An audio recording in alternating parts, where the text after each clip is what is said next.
Estamos acá con Oscar Darío Pérez, representante a la Cámara en este momento por Antioquia, que está en campaña para su reelección. Oscar Darío, muchas gracias por venir. Bueno, muchas gracias a ustedes por la invitación, un placer. Oscar Darío, cuéntame, ¿cuánto tiempo llevas en la política? ¿Cuántas veces has estado en el Congreso? Un poco para los que no te conocíamos. Bueno, yo soy hechura del sector privado, soy contador público de la Universidad de Medellín. Estuve en el sector privado por espacio de 15 años, básicamente en el sector asegurador, en el sistema financiero y con algunas revisorías fiscales, ejerciendo la profesión desde el campo tributario. Fui concejal de Medellín cuando los concejales no eran remunerados, o sea, podíamos ser funcionarios públicos y concejales. Fui gerente del IDEA, es mi primer cargo público. El IDEA es el Instituto para el Desarrollo de Antioquia. Es una especie de banco del departamento.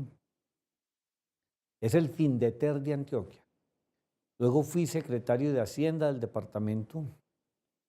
Volví a ser gerente del IDEA la primera vez en la administración de Juan Gómez Martínez, la segunda en la administración de Álvaro Uribe Vélez. Y de ahí pasé a la Cámara de Representantes, donde fui 2 periodos representante, 1 periodo senador y ahora actualmente representante a la Cámara a nombre del Partido Centro Democrático. ¿Llevas en total cuántos periodos en el Congreso? Llevo 4. 3, 4 y vas para el quinto. Voy para el quinto. ¿Cómo es eso allá adentro? O sea, porque la gente a veces dice, ah, sí, representante interesante, pero hay como un amor y odio por los políticos. Por un lado, se espera mucho de ellos y por el otro lado, como que no se quiere saber de ellos. Bueno, la clase política se mantiene desprestigiada en todo el mundo y muchas veces con muchas razones, en otras no tanto. Me parece que los medios de comunicación, muchas ONG y muchas acciones impresentables también de la clase política han contribuido a ello, al deterioro de la clase política, de la clase gobernante. Eso ha hecho que la gente genere una apatía enorme por la política, ha hecho que las mejores personas no estén en el sector público. Es difícil sustraer cerebros o personas o dirigentes del sector privado hacia el sector público, precisamente por esa rivalidad, cuando debería ser todo lo contrario. El que más experiencia tenga, el que más conocimientos tenga, debería ponerlos al servicio del bien común. Y no hay otra formulación mejor que ocupar actividades públicas, bien sea desde el Ejecutivo, el Legislativo o desde la rama judicial. Entonces, la verdad es que hay un desprestigio enorme y como lo dije al principio, no es sin razones, hay razones. Todos los hechos de corrupción, todos los escándalos, los sobrecostos de las obras públicas, la mala calidad de las mismas, el tiempo de duración de las mismas, ha deteriorado la clase política, pero vuelvo y repito, eso no es exclusivo de Colombia. Y tú, digamos, habiendo estado, porque uno puede decir, bueno, yo me voy a meter en política, pero no voy a hacer nada, voy a hacer una gota en un torrente de corrupción y de sinsentido. Tú en la Cámara, el tiempo que has estado, ¿qué has logrado hacer? Que dice, mire, o sea, fue un esfuerzo grande, pero esto, digamos, por lo menos sí siento que valió la pena el esfuerzo. Pues lo primero es que generalizar es lo más imprudente y lo más insensato en que se puede incurrir. No se puede decir todos los políticos, no se puede decir todos los sacerdotes, no se puede decir todos los banqueros, no se puede decir todos los gerentes, no se pueden decir todos los sindicatos. Y en Colombia eso es un deporte nacional, generalizar. Nosotros no decimos nunca todos los periodistas. Cuando se habló de los Panama Papers, que se mencionaron algunos nombres de periodistas, no podemos decir que eran todos. Entonces acá, porque el que tuviera inversiones allá, pues tampoco per se está obrando mal. Tendrá que explicar por qué estaba allá. Entonces realmente no es fácil. En el Congreso modificar cosas no es fácil si no se tienen las mayorías. Mire un ejemplo. Este Congreso que está terminando aprobó por la vía del fast track acabar con el Estado de Derecho. Se creó una jurisdicción especial para las FARC. Eso violenta la Constitución, violenta todos los principios universales del derecho. Claro que eso lo bautizaron pomposamente, es que la justicia transicional, es decir, 470 años de Timochenko quedan perdonados. Qué transicionalidad de justicia, ¿no? Entonces, en ese mismo Congreso se aprobó la dosis personal por una sentencia de la Corte, de Carlos Gaviria. En ese mismo Congreso se aprueban muchas cosas que son absolutamente de espaldas al pueblo que los ha elegido. Por esa razón, cuando llegamos allá, tratemos de buscar las mayorías. Por eso queremos tener la mayoría con Iván Duque, por ejemplo, en la presidencia de la República, para hacer unas transformaciones de fondo en lo jurídico, en todos estos acuerdos de La Habana, no para volverlos trizas, sino para modificarlos, en lo económico. Este país queda en unas arenas movedizas desde el punto de vista económico pavorosas y desde el punto de vista político. Tiene que haber una reforma estructural de la forma en cómo se hace la política en Colombia. El centro democrático y la derecha, digamos, está yendo con todo para tener la mayoría del Congreso. ¿Qué pasaría si esa mayoría no se obtiene? Ahora, no es de derechas o izquierdas. Esto es de modelo político, económico y social. Si no se obtienen esas mayorías, pues este país puede ir a una hecatombe. A nosotros nos están diciendo de que estamos haciendo un negocio con el miedo. Cuando ganamos el plebiscito con el no, nos acusaron de toda suerte de insensateces y el tiempo nos ha dado la razón en todo lo que habíamos afirmado. Una de las mentiras del sí era que si no ganaba el sí, las FARC se iban a tomar todas las ciudades de Colombia, ¿ya? Generando el miedo. A costo de ser nuevamente señalado por unas columnistas y unos columnistas que escriben en esa prensa nacional, el miedo sí tiene fuerte fundamento en la realidad. Es que estamos viendo un país vecino que nos queda muy cerquita, estamos viendo ese espejo. Y si no gana el centro democrático y no ganan las ideas, no así simplemente decir de derecha, sino las ideas de la libre empresa, las ideas de las libertades individuales, la idea de transformar los acuerdos de La Habana y modificarlos, la idea de mejorar la economía para recuperarla del pantanero en que queda, la idea de mejorar el campo y el agro colombiano, la idea de mejorar todos los elementos de la justicia en Colombia. Si no gana esa opción, pues seguramente ganará la otra, la del autoritarismo, la del que es dueño de todos los poderes, y eso lo estamos viendo aquí con Chávez y con Maduro. Hace 15 años, Carlos Andrés Pérez, expresidente de Venezuela, dijo, no voten por Chávez, no voten por Chávez, que miren ustedes lo que puede pasar. Y parece que hubiera sido un prestidigitador, no se equivocó en una coma.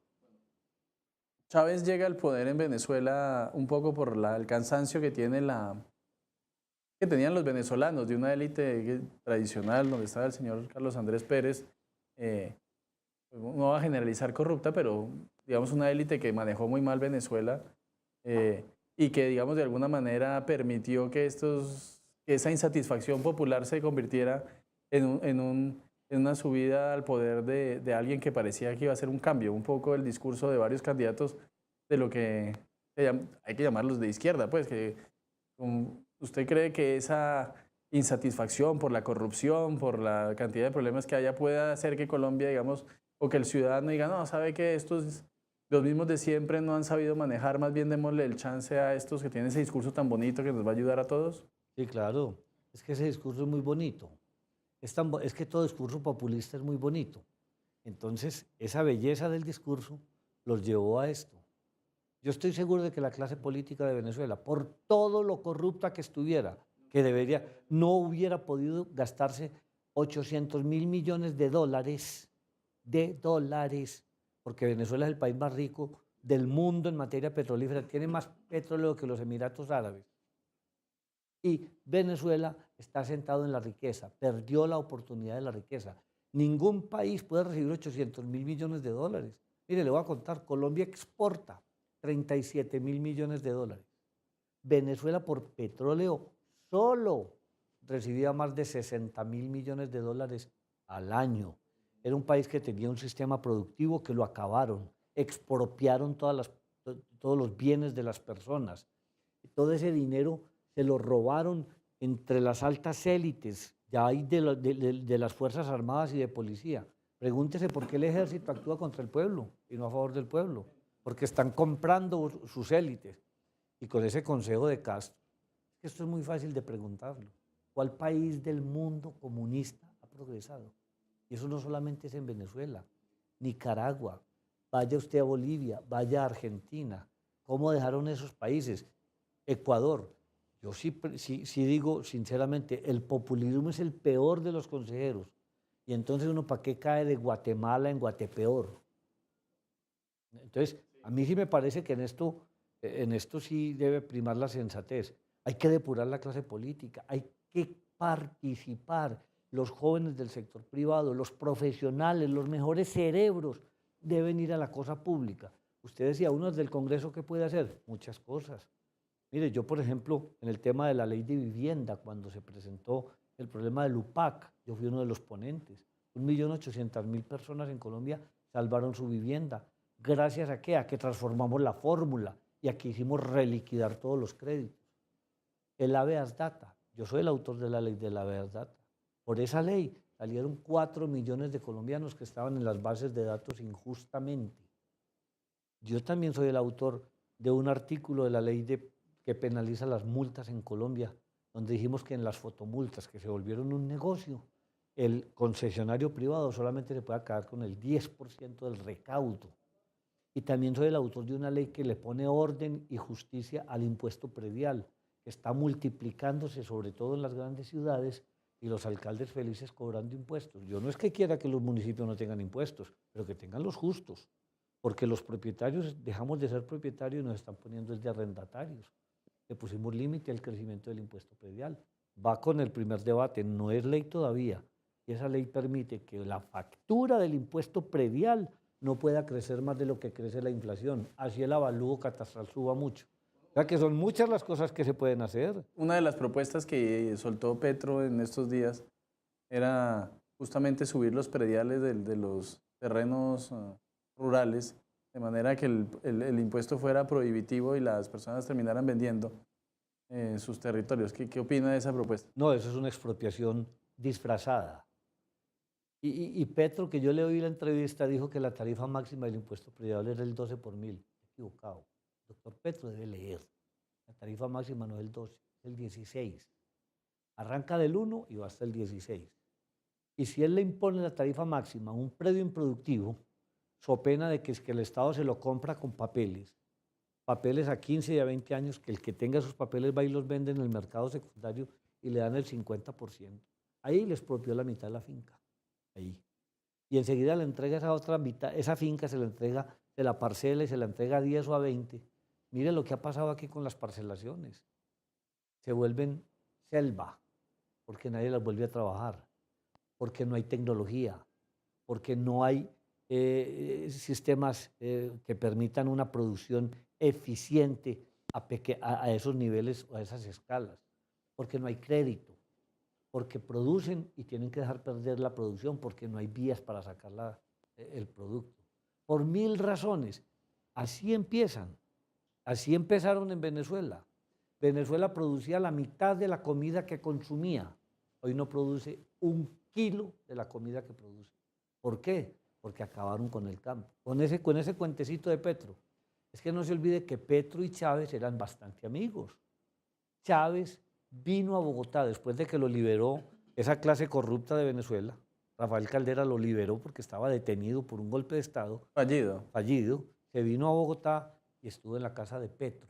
Y ahí parece que le enseñó mucho. Sin embargo, digamos, como los enemigos políticos del centro democrático siempre dicen, los del centro son unos alarmistas, Colombia nunca va a ser Venezuela, eso no nos va a pasar a nosotros, eso es porque los venezolanos tal vez son una falsa, muy falsa y son más perezosos y se la dejan montar. Aquí en Colombia somos más berracos, no van a poder con nosotros.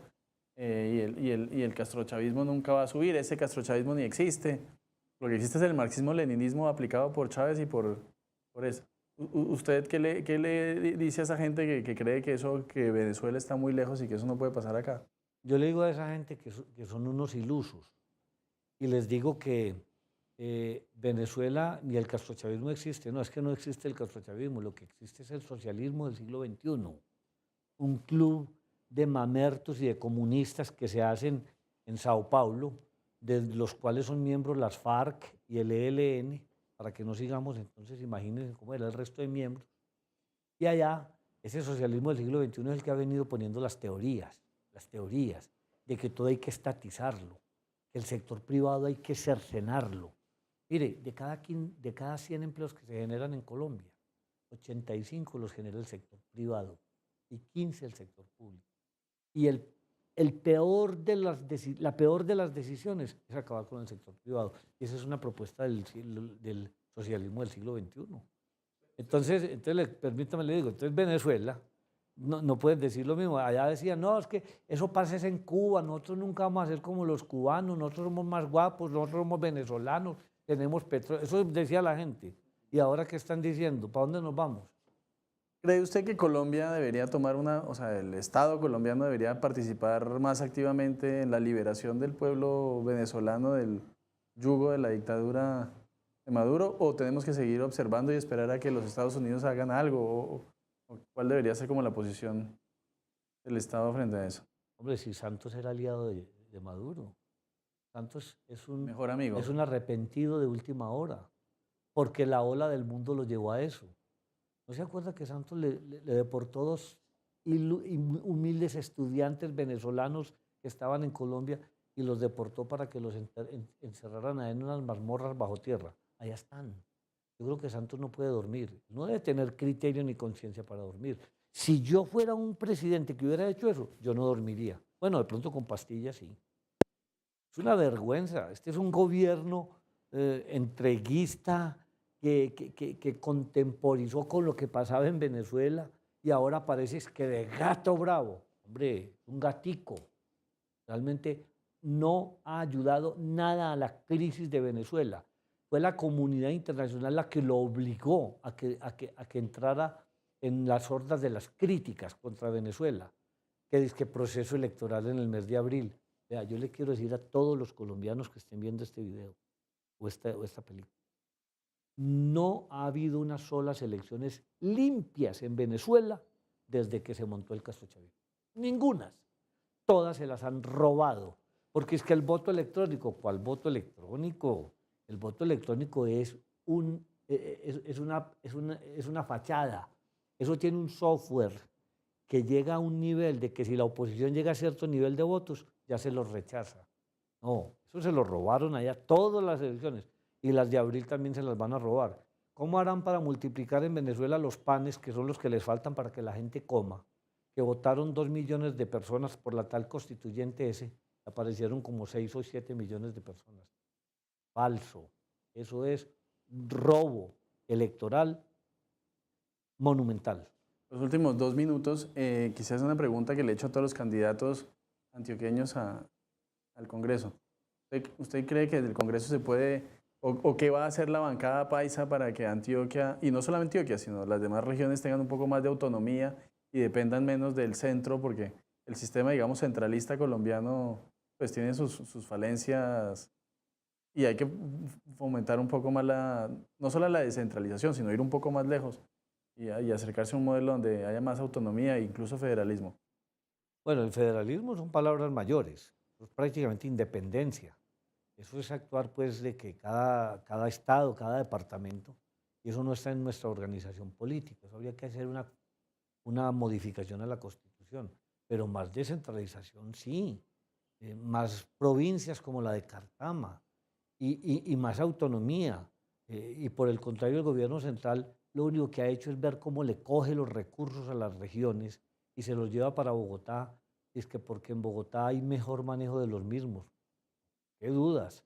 se manejan mejor en Antioquia que en Bogotá, para que pues empecemos por ahí. Así que vamos a defender muchos elementos de la descentralización. La descentralización no implica ausencia de control. El control tiene que existir. El año entrante se tiene que modificar una ley muy importante, que es la Ley Orgánica de Competencias y Recursos. Esa ley es la que fija el Sistema Nacional de Participaciones. Es decir, eso vale 40 billones al año. 40 billones, lo que la nación traslada a las regiones, no porque se los dé dadivosamente, sino porque son de la región. Son recursos producidos por las regiones.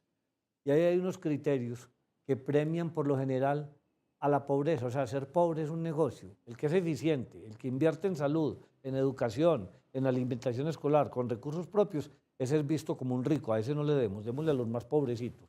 El que tiene el piso de tierra, entonces es nivel del Sisbén 1. Si tiene una baldosita, ya subió a 2. No, esos casuísticos criterios para manejar los recursos tienen que desaparecer. Y tenemos que diseñarnos una nueva forma, una nueva fórmula para trasladar esos recursos a las regiones, para que sean más eficientes y para que cumplan para lo que fueron creados, es satisfacer las necesidades básicas de la población.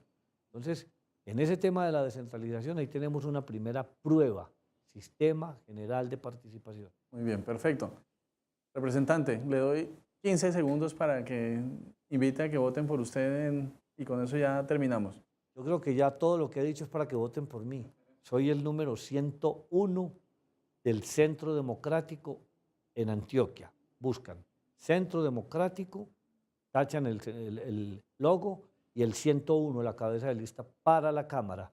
Y también los invito a que pidan el tarjetón para la consulta y votemos por Iván Duque. Y también mi fórmula para el Senado es Nicolás Pérez. Marcamos el Centro Democrático y el número 41.